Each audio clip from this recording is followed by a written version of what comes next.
So let's get to it. A bunch of examples to run through. I will say the only way to really, really master exponents is to just play with them, to just get in and get your hands dirty and just go. So I'll try to be as brief as I can. I don't want to rob you of your education, but I also don't want to be too long about this. So assuming you got done with the first 10 and then the second 10, your third set of problems are going to look like this. But today is 1023, by the way, right? So if you were adding onto your notes, you would just say, hey, I'm doing more with properties of exponents.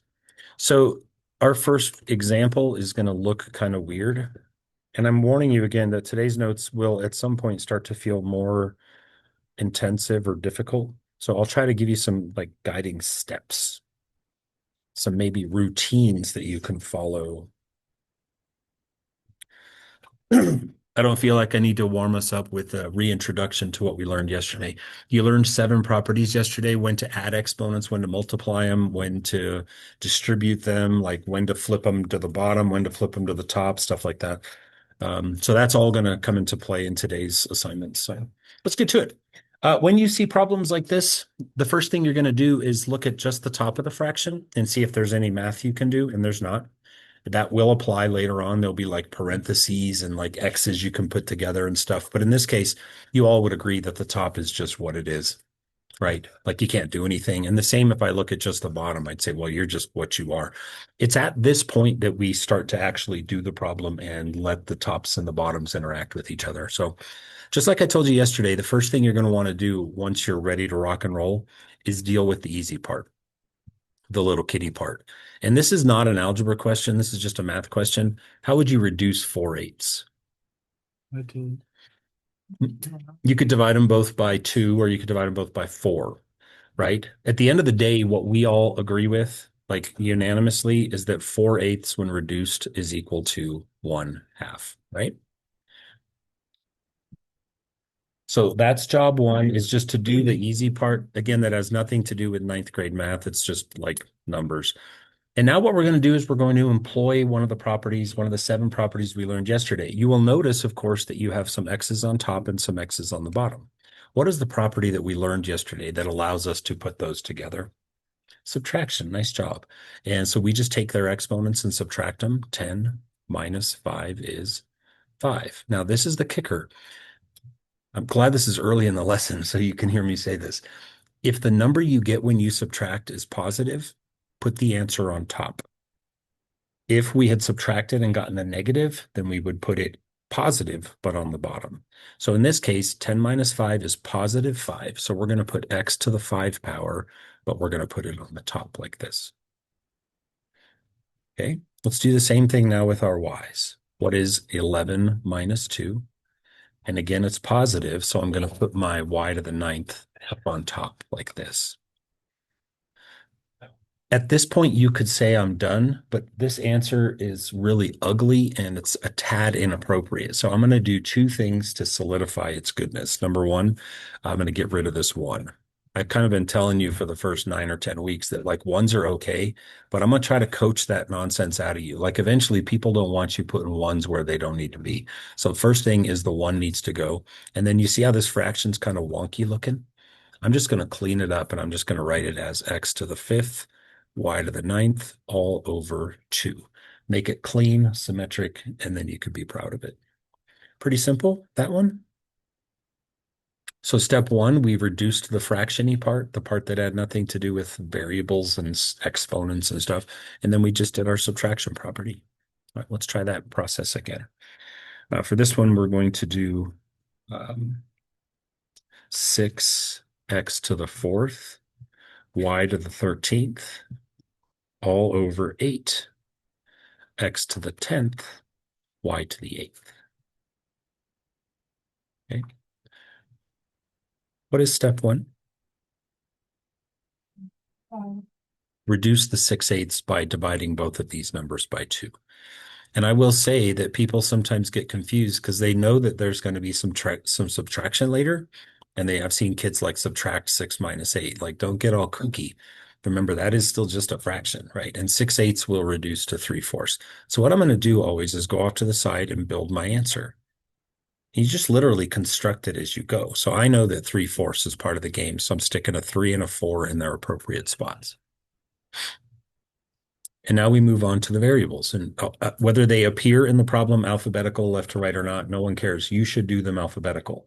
They happen to be X's first, but even if I'd written them the other way, like we'd still go attack the X's because they come first in the alphabet.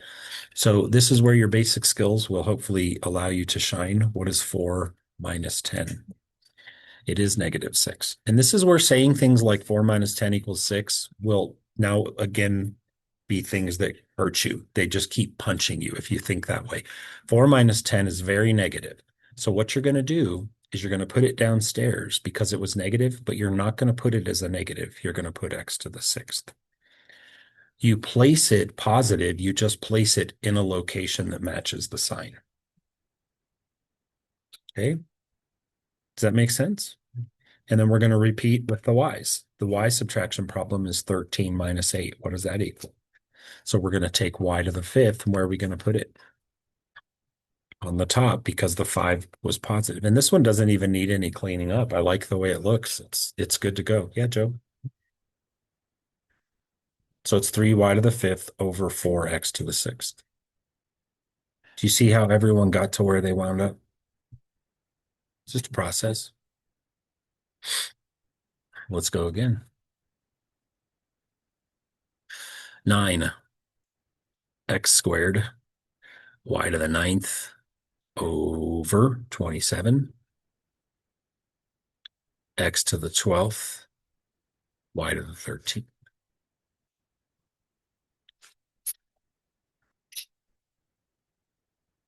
I, as your teacher, like to just give you steps. I, as a student, would appreciate if someone gave me steps.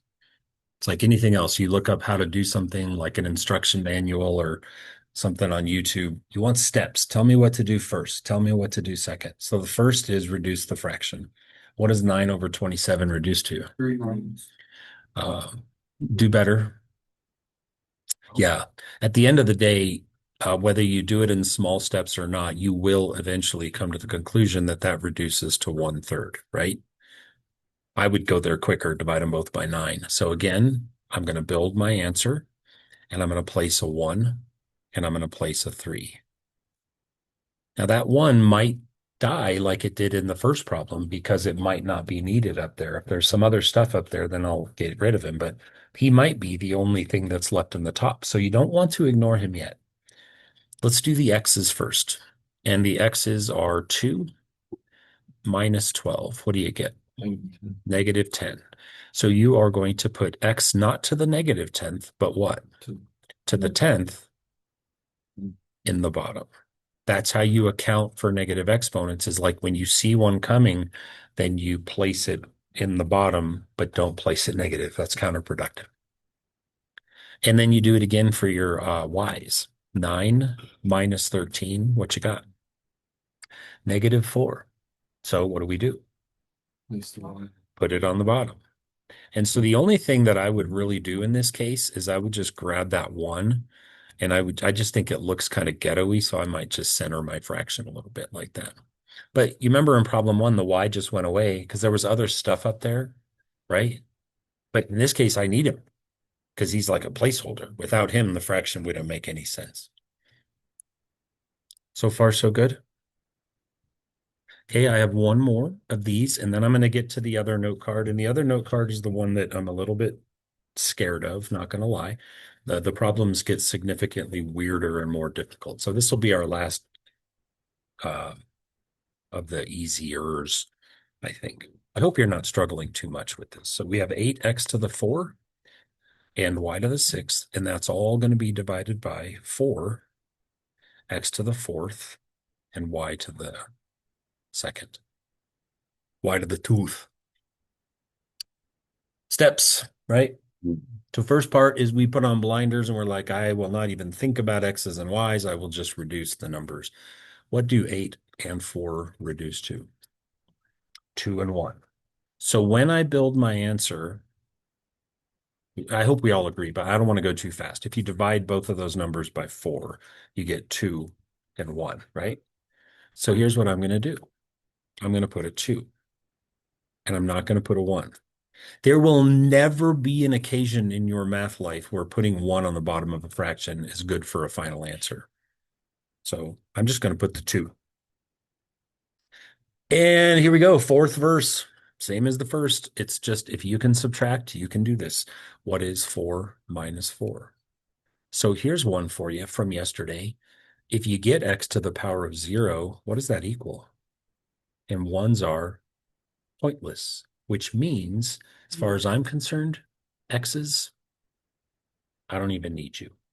A simpler way, maybe, to think about it, a less mathy way, would just be a common sense explanation. Look what you got on top. You got x to the fourth, right? And then look what you got on bottom. You got x to the fourth. And they all just cancel, right? Like the x is just gone. So you don't have to worry about those guys. What about the y's? What is 6 minus 2? Where do we put then our y to the power of 4 on the two? When I wrote these problems last night, or I guess the night before, what I was thinking was I wanted to give you a taste of all possibilities. And this answer should not even be a fraction. That answer is weird. Like no one ever in the history of math, when their teacher says, hey, what's 2 plus 2, is just put like 4 over nothing. Like who does that, right? So what we're going to do for our final answer is we're just going to say, let's clean this up. The answer is just 2y to the 4. So that concludes that part. Are you okay to move on to the ones that will scare you a little bit more? All right. I'll try to be as brief as I can. The good news is I only have three. As I was sitting here and writing examples, I thought to myself, I could literally write 20 of these and still not come close to considering all the things that can happen to you with exponents. Close that, would you please? So there's just too much, and I cut myself off and said at some point we just got to say go try, go learn, go play around with exponents. So we're going to do these three, and these are the ones I said that I'm a little bit scared of. So all right, our first one is on the top. We're going to have 5b to the negative second, all of that raised to the power of negative 1, and we're going to divide that by 15v times k to the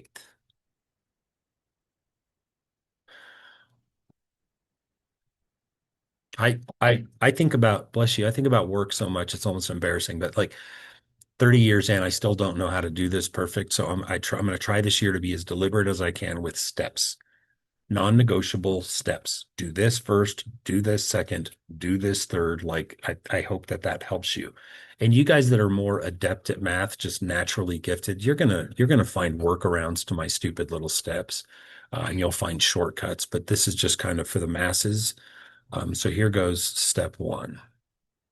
Step one is to simplify the top and the bottom. And you've heard this speech before when we solved equations where there was a whole bunch of crazy stuff going on the left side and a whole bunch of crazy stuff going on the right side. My speech to you was to just do the left side, distribute, combine like terms. Go to the right side, distribute, combine like terms. Like take care of all that business before you actually start solving the equation. My philosophy with exponents is the same. Let's look at the top as its own math problem. I'll circle it for you in purple. Is that done?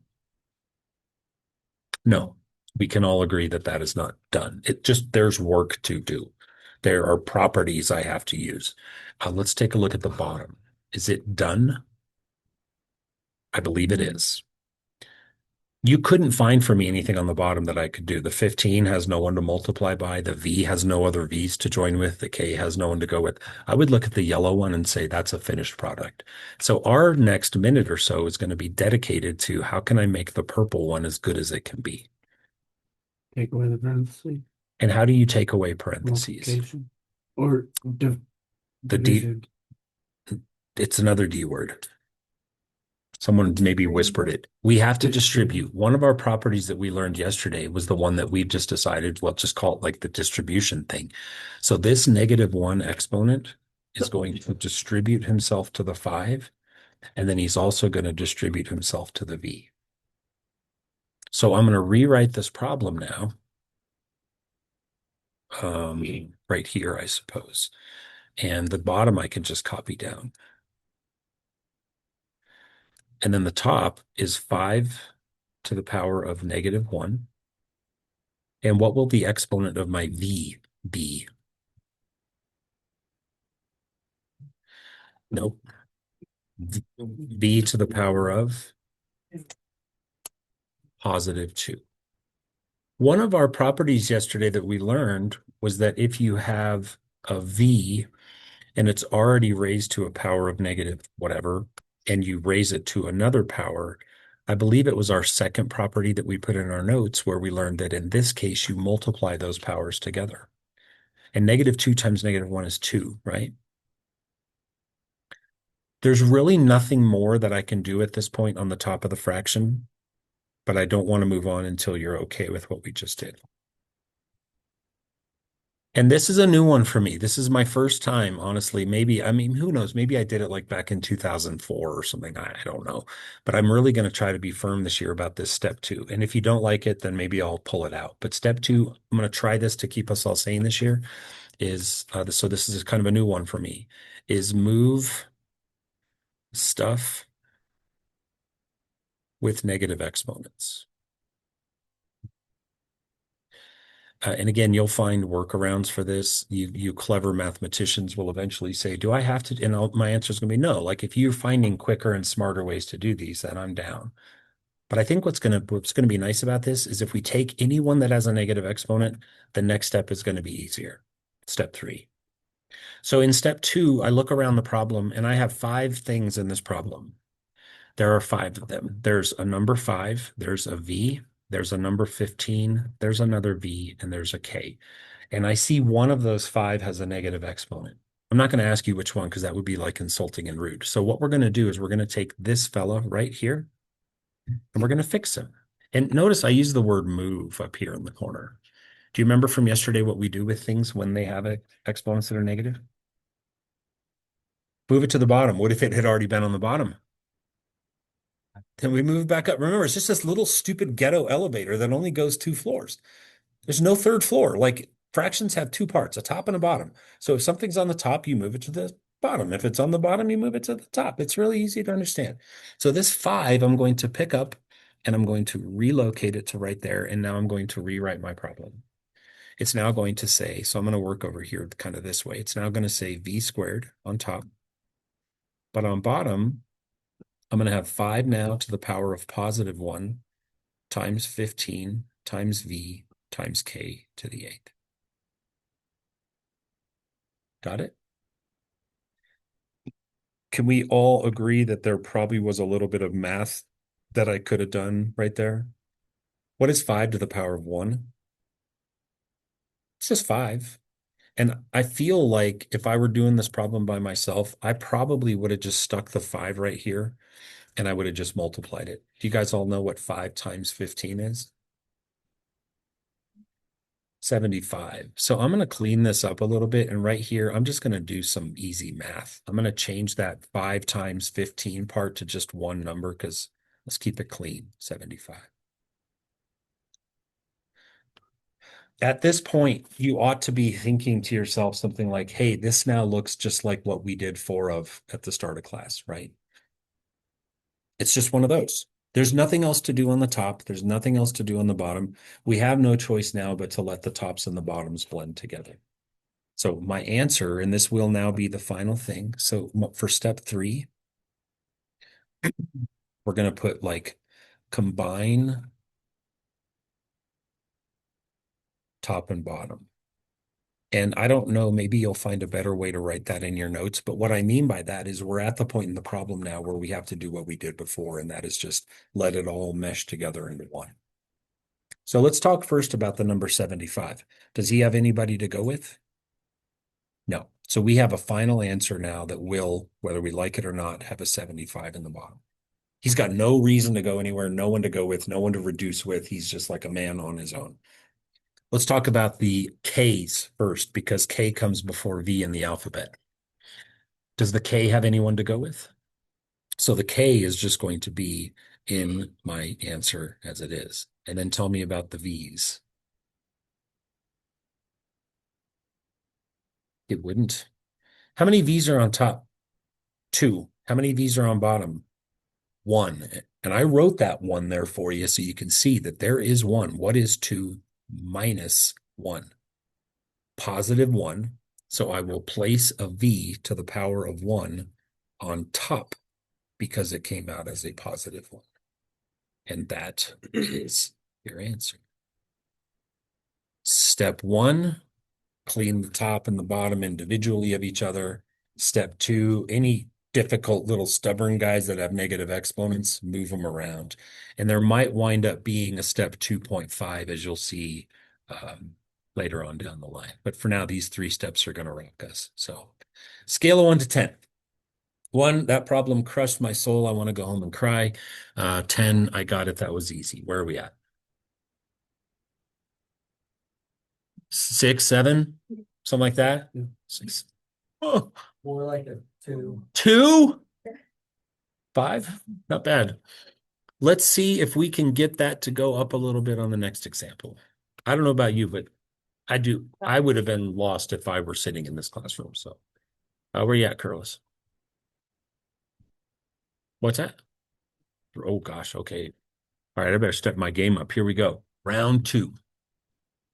On the top, we shall have 2 m to the power of 4, n to the power of negative 3, all raised to the power of negative 4. On the bottom, we will have 8 m to the negative 14th and n to the positive 15th. All right, without me writing them in red off to the side, who can tell me what step 1 is? Yeah. Yep. So let's look at the top, not as a fraction, but just as its own thing. Is there work to do in this red egg? Very much so, yes. And so it's going to look like the same work as we did last time. And that work, again, is just distribution of an exponent. So we're going to take this power exponent, and we're going to feed it to him, and him, right? There's a 2, there's an m, there's an n. They'll all be the recipients of the exponent. I would not recommend that you do the numbery math part in this step. You'll get to a point where you probably will, like maybe next week sometime, where you're going to know something about this. But for now, let's just give it the power. That third I was to n not the 3. Into the whole problem. The negative third Yep. is just on the end. So exponents will only go with what they're attached to. So like this 4 and this m are a thing. Okay. And this n and this negative 3 are a thing. Good question. And the negative 4 goes to everyone, and we're told that because of these big parentheses, right? Okay, good question. All right, let's do this. Let's light this fire. So I'm going to go ahead and build a fraction like this, and here we go. So when the 2 receives his new exponent, he immediately and proudly displays it like this. Do not math that yet. Just give it, call it good. All right. And what is the m now going to be? What's his exponent going to be? Solid, negative 16. And it would be a good time to ask if you don't know where that came from. Okay. What is the n going to have as his exponent? Positive 12. And then the bottom, I didn't mean to make these problems so similar. Oops. But the bottom, again, there's nothing to do, right? The bottom is what it is. When I say to simplify, what I mean is like distribute any exponents, put any like letters together, but in this case, it's just what it is. So we're just going to copy it down.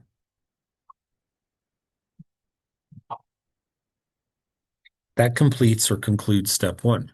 What's step 2? Anybody that has a negative exponent, and again, I haven't always done it this way. I'm test driving it. You guys are like my guinea pigs. I just think it's going to make our lives easier. Let's go through and just move everyone that has negatives. My past tells me, like right now, if I said to every one of you in this room, what's negative 16 minus negative 14? Go. Negative 30. And it's negative 2.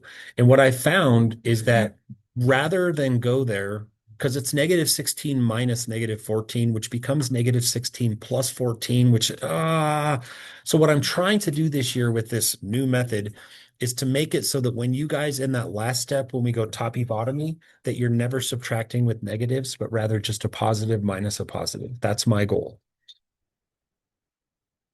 Got it? It's negative 16 minus negative 14, which is negative 2. Wasn't that the way to Dang it. Okay, see, and you see now why I'm doing what I'm doing, right? Yeah. Fine. So I'm going to do this once and then I'm going back to my new step two. And you're making my point for me right now why step two was a really good idea on my part. The power on top is negative 16.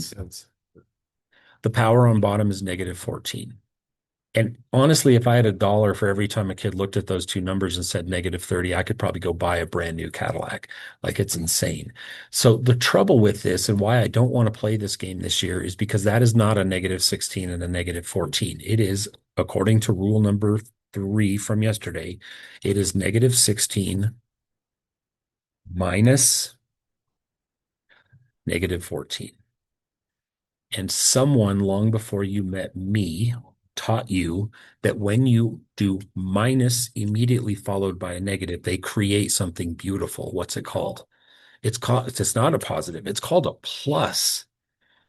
A plus, the verb plus is what takes the place of those. And I'll tell you what, teaching algebra is hard enough without having to sidetrack to do basic math like this over and over again. And this you should know is negative 2, of course, because if you owe someone $16 and pay them 14, you owe them 2. So you see maybe why I'm using the workaround method. I don't want to deal with all this mumbo jumbo with forgetting to change signs and stuff. So let's get back to step 2. In step 2, I'm going to take anything that has a negative exponent and I'm going to move it. And so the things that have negative exponents, I'm going to circle in red. Bad guy, bad guy, bad guy. So you're going to take a little bit of time out of your life here, and you're just going to move one guy down, move the other guy down, and move one guy up. Down with me? Good. So here it goes. I'm going to rebuild a big old blank fraction, and I'm just going to place things where they go. First off, let's talk about the guys that don't move. 8 can stay. N to the 15th can stay, and N to the 12th can stay. The things I didn't circle in red are just fine. Leave them alone. Now, the first one that I circled in red was 2 to the negative 4th. Let's put him downstairs, except let's rename him 2 to the 4th. Anyone else move into the basement? The negative 16. That negative 16 guy's like, you better put me down there too. So we're going to stick an M to the 16th right down there as well. And then there's one more guy who's like, don't forget to move me. Who's he? The M to the negative 14. He's like, don't forget to move me upstairs. And what's nice about this is you and I won't have any more awkward discussions about negative 16s and negative 14s becoming plus 14s and all this rigmarole. Now we can just relax and do basic math. So my philosophy here is before we get into the whole finishing this process, let's do the basic math. And that I say would be like my step 2.5, do basic math. Do you see this and this, right? What is the second one? What is 2 to the 4th equal? 4. Nope. 8. 16. 2 to the 4th is 2 times 2 times 2 times 2, which is 4 times 4, which is 16. And what is 16 times 8?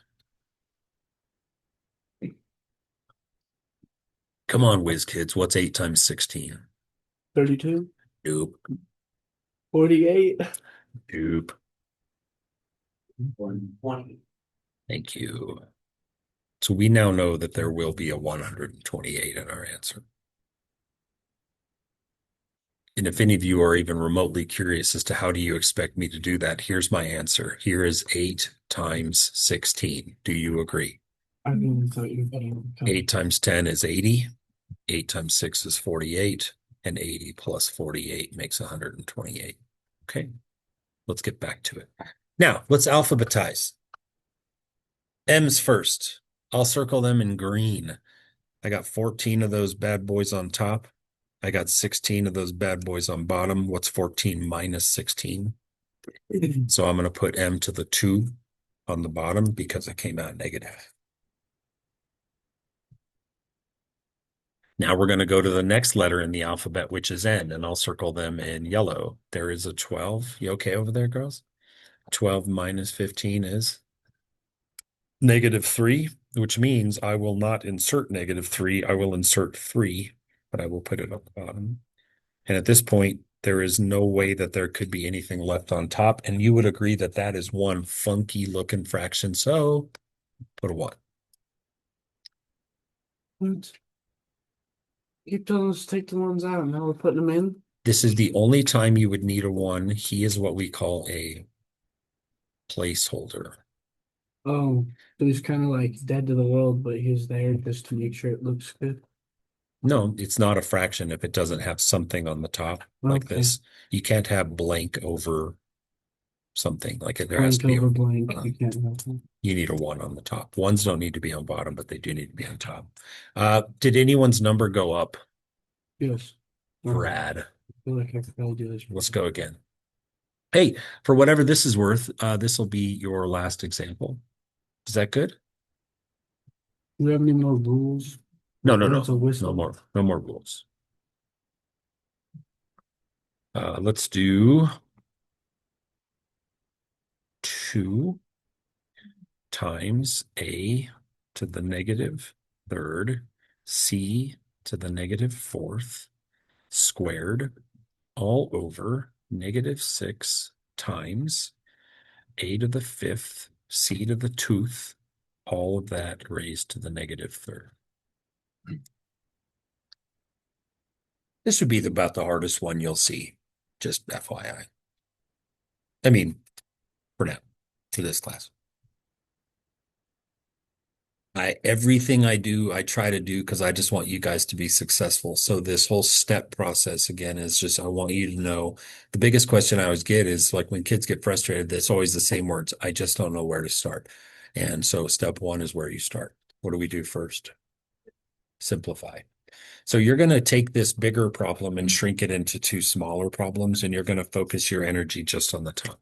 Distribution. Distribution is our key here, right? And so we're going to take this exponent on the outside and we're going to apply it to there, apply it to there, and apply it to there. And you're not, I would listen, in a case like this, if you wanted to do a little math, honestly, it's not going to hurt you. There are times when it's good to avoid the math, but in this case, maybe you just look at it and say, why didn't we just put 4? Well, what is 2 getting for his exponent? What's 2 to the 2? Does anyone have any issues if I just put 4? That seems easy, right? Like I might as well just get it done. Like if it was 2 to the -2, I'd be like, stay away, like leave it alone. But if it's something easy and obvious, yeah, throw it in there. What's A gonna be? -6. And what's B gonna, oh, sorry, C. So what is C going to be? Nice job. Any issues with that? We would all agree at this point that the top is done. Let's go to the bottom. Zip.